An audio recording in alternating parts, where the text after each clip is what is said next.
Nous voilà dans la deuxième séquence consacrée à la présentation d'une étude de cas concernant la formulation d'un détergent, et nous allons dans cette deuxième séquence aborder les objectifs de l'étude, rappeler ce qu'est la boucle de la formulation et présenter différentes stratégies que l'on va choisir pour essayer de résoudre le problème ou d'apporter des éléments d'information au problème.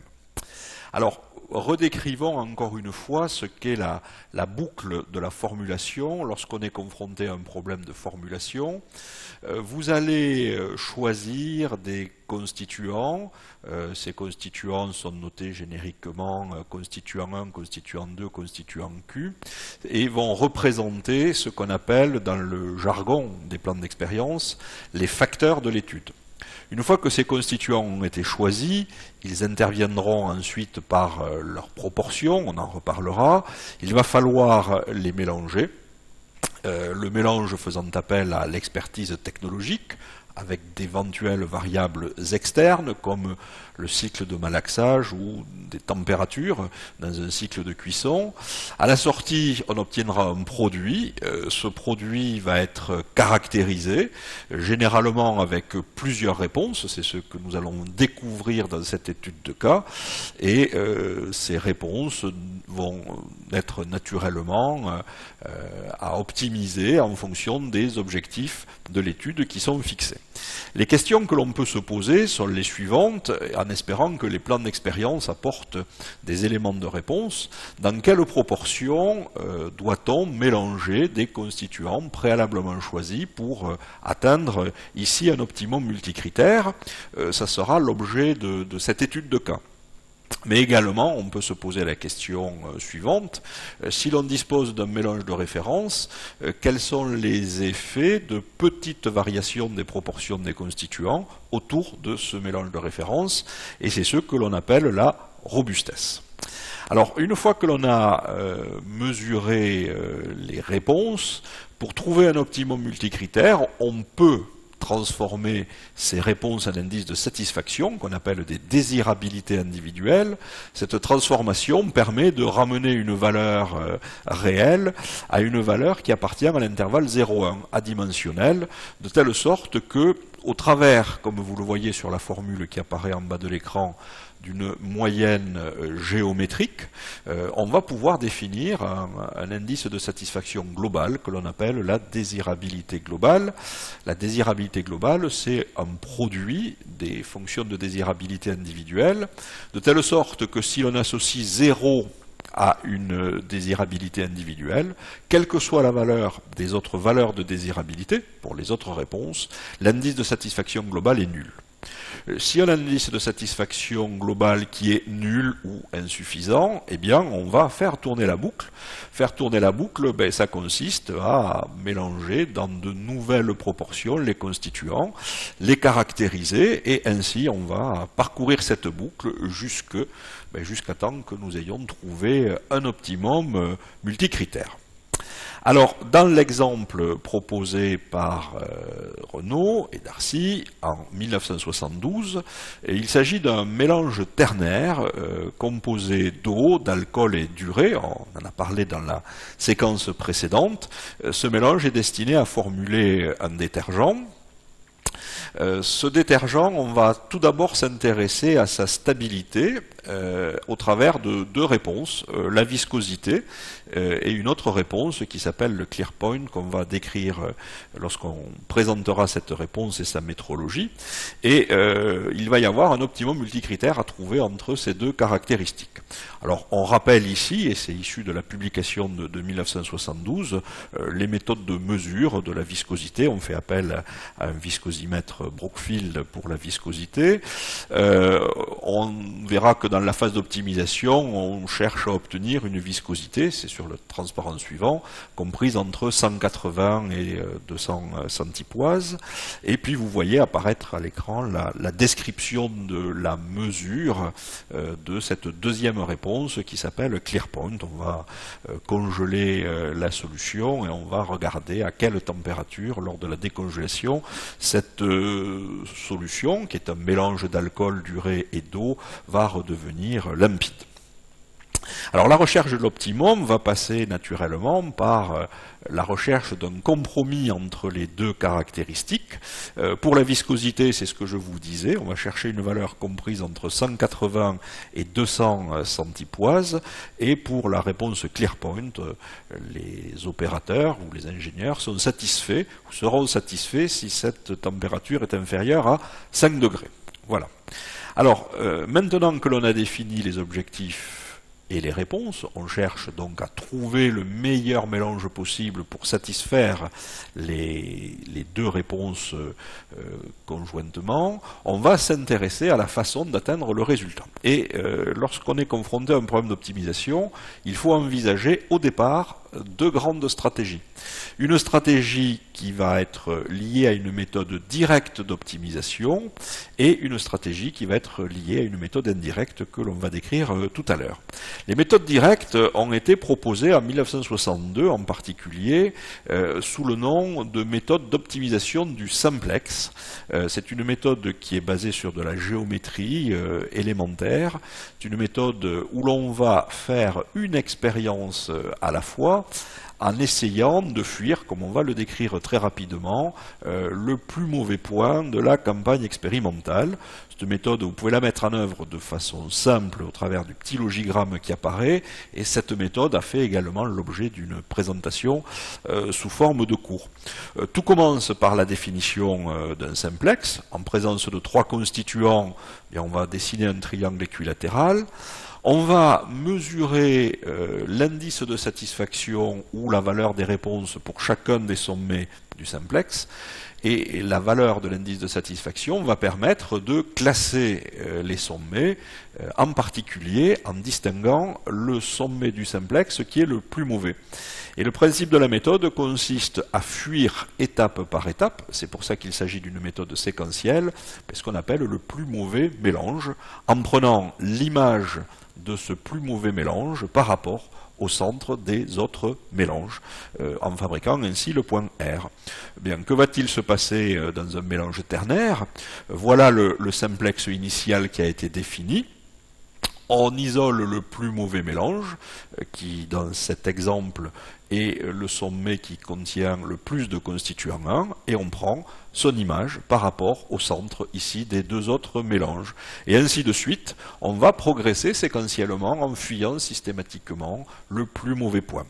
Est-ce que la méthode est capable de changer de direction?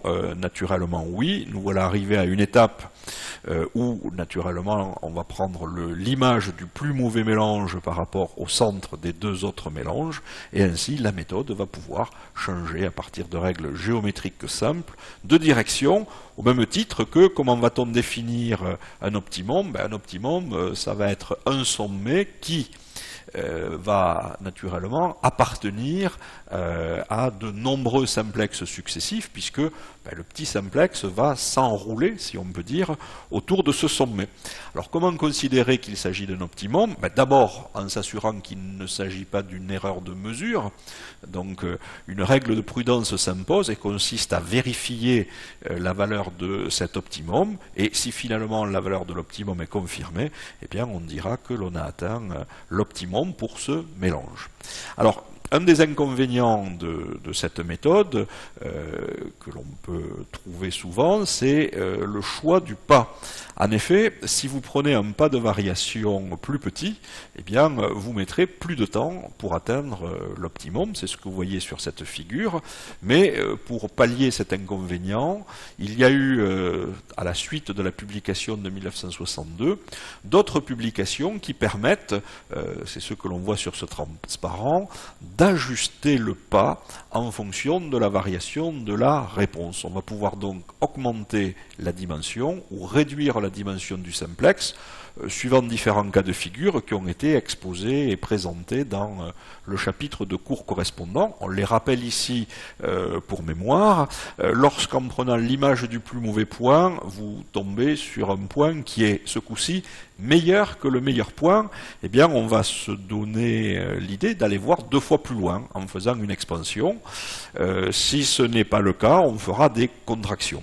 Et donc en associant des expansions et des contractions, on va pouvoir modifier le pas du simplex en fonction des événements rencontrés lors de la méthode. Il y a 2 types de contractions, une contraction du côté du sommet R et une contraction du côté du sommet W.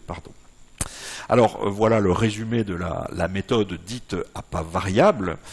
Il existe d'autres méthodes du simplex, vous en voyez ici les noms, où on peut faire en particulier déplacer plusieurs sommets à la fois, c'est la méthode multiple move. Donc ces méthodes, je le rappelle, ont été présentées dans un chapitre spécifique, mais doivent toujours être envisagées en parallèle de la méthode des plans d'expérience lorsqu'on est confronté à un problème d'optimisation. La méthode séquentielle du simplex est dédiée au problème d'optimisation quand la réponse est rapide à mesurer, puisque vous avancez chaque fois que vous avez le résultat d'une nouvelle expérience, mais on peut aussi remarquer que cette méthode fonctionne lorsque les réponses sont qualitatives, en particulier sur un aspect de surface, sur une caractéristique sensorielle. Il suffit que les opérateurs soient capables de détecter le plus mauvais mélange à chaque étape parmi les mélanges réalisés. Alors, on va revenir maintenant sur les méthodes indirectes d'optimisation. Les méthodes indirectes d'optimisation, ce sont celles qui vont faire appel non pas à des expériences successives, mais à la construction et à l'interprétation d'un modèle. C'est-à-dire que dans la boucle de formulation que nous avons décrite tout à l'heure, l'étape qui est coûteuse, qui consiste à fabriquer des mélanges et à les caractériser, bien au bout d'un certain temps, on va, à partir des mélanges, fabriquer un modèle. Et c'est ce modèle qui va nous permettre de faire tourner la boucle. Voyez au passage que la locution réponse observée est devenue réponse calculée. Et donc pour pouvoir avoir confiance aux réponses calculées à partir d'un modèle, il faut naturellement que ce modèle soit le plus descriptif possible et surtout soit le plus prédictif possible. Dans l'exemple que nous allons aborder aujourd'hui dans cette étude de cas, nous allons voir différentes formes de modèles polynomiaux, que l'on appelle des formes canoniques, de la forme de degré 1 jusqu'à la forme de degré 4, que l'on appelle le modèle quartique, mais une séquence, comme on l'a dit, sera dédiée d'une part à l'expression de ces modèles et ensuite à l'estimation des coefficients. Donc lorsque l'on ne peut pas utiliser la méthode séquentielle du simplex, si on fait appel à des plans d'expérience, et en particulier des plans de mélange, bien ceci suppose qu'à un moment donné de la démarche, on fabrique un modèle qui permette de décrire et de prédire la variation des réponses en fonction de la variation des proportions des constituants. Alors, les modèles, comment les choisir et en fonction de quoi? Eh bien, en fonction de la problématique. Et naturellement, depuis que les plans de mélange ont été formalisés dans la littérature, il y a eu 6 stratégies associées à 6 familles de modèles différents qui permettent de vous aider à atteindre les objectifs fixés. On va les rappeler ici rapidement. Et cette classification typologique est issue d'une publication, comme vous pouvez voir en bas, proposée par People et Cornell en 1994. La première des stratégies, c'est celle que l'on va retrouver encore aujourd'hui, c'est la stratégie qui consiste à dire que pour décrire la variation d'une réponse, il suffit d'intégrer dans le modèle la seule variation des proportions des constituants, les proportions étant désignées sous le nom de variables internes. On pourrait, et c'est effectivement comme ça que c'est présenté dans la publication, mais on y reviendra en transurtile, non seulement s'intéresser à la proportion des constituants mélangés, ici de l'eau, de l'alcool éthylique et de l'urée, mais aussi à la quantité de mélange utilisé. On en reparlera, mais finalement, les données publiées permettent d'utiliser uniquement la première des deux stratégies que vous voyez à l'écran.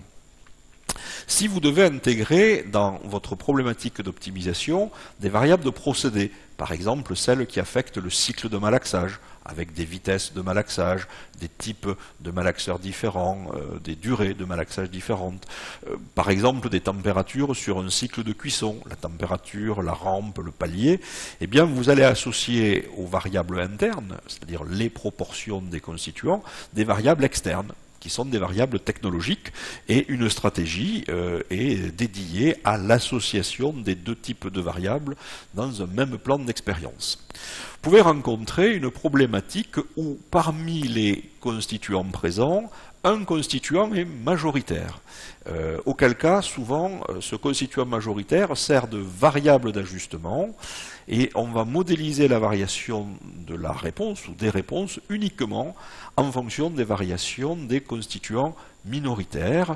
C'est ce qui est décrit par cette stratégie qu'il faut avoir en tête parce que bien souvent on peut l'appliquer. On peut également utiliser une stratégie où l'on ne va pas utiliser directement les proportions des constituants, mais des rapports de proportions, par exemple le rapport plâtre sur eau pour les gens qui travaillent avec ce type de liant aérien, ou le rapport eau sur ciment pour les gens qui travaillent avec ce type de liant hydraulique. Ce sont des méthodes très très utiles qui permettent de recourir, lorsque l'expertise des métiers indique la nécessité de passer par des rapports de proportions de constituants, eh bien vous pouvez recourir à des plans d'expérience classiques, comme des plans factoriels complets, des plans à surface de réponse de type Box-Benken ou plans composite centré. Et enfin, sixième stratégie du catalogue, lorsque vous avez beaucoup de constituants, et les céramistes se retrouveront en particulier souvent confrontés à cette problématique, l'expertise des métiers permet souvent de les regrouper en familles de constituants. Lorsque vous fabriquez par exemple un grès, vous allez pouvoir regrouper tous les constituants de votre formule en deux grandes familles, où vous allez avoir les matériaux plutôt plastiques et les matériaux qu'on appelle matériaux durs ou matériaux dégraissants. Et à l'intérieur de ces familles, vous allez avoir des sous-classes, donc des constituants mineurs par rapport à ces grandes familles dites de constituants majeurs. Naturellement, cette méthode est d'autant plus utile que vous avez beaucoup de constituants. Ici, nous en avons 3, et que l'expertise des métiers vous permet de les regrouper en famille. C'est le cas de la formulation d'un grès que je viens de citer, mais c'est aussi le cas de la formulation des verres en regroupant les oxydes présents en différentes familles. Donc, récapitulons ce que l'on va faire dans cette étude de cas, que l'on revisite. Bien, les auteurs ont choisi une méthode indirecte, puisque la recherche de l'optimum va nécessairement passer par la construction et l'analyse et l'interprétation d'un modèle mathématique. Pour construire un modèle, il faut à l'avance savoir combien il y a d'inconnus, combien il y a de paramètres dans ce modèle, et on va faire un nombre d'expériences nécessaires et suffisants pour estimer les paramètres de ce modèle. C'est ça la stratégie des plans d'expérience. Le modèle, que va-t-on lui demander? On va lui demander de décrire la variation des deux réponses dont nous avons parlé, la viscosité et la réponse appelée clear point, en fonction uniquement des variations, des proportions des 3 constituants présents, à savoir de l'eau, de l'alcool et de l'urée. Voilà. Alors, c'est ce que vous voyez un peu récapitulé sur ce graphique. On va en rappeler l'origine de ce diagramme ternaire. On voit les 3 constituants qui vont représenter les sommets de ce diagramme, et les points rouges que vous voyez dans le diagramme ternaire correspondent aux 15 mélanges que nous allons apprendre à construire, et on va justifier l'origine de ces mélanges et leur nécessité dans la possibilité de faire faire une modélisation ultérieure, bien vous voyez ce que l'on va s'apprêter à faire dans cette étude de cas, et surtout ce qu'ont fait les auteurs en 1972. Donc maintenant que nous avons défini les objectifs de l'étude et la stratégie que nous allons mettre en œuvre pour tenter d'atteindre ces objectifs, bien on va voir dans la séquence suivante, la séquence numéro 3, on va revenir sur le détail des facteurs et du domaine expérimental. Voilà, donc je vous donne tout de suite un rendez-vous dans la séquence suivante. Merci de votre attention.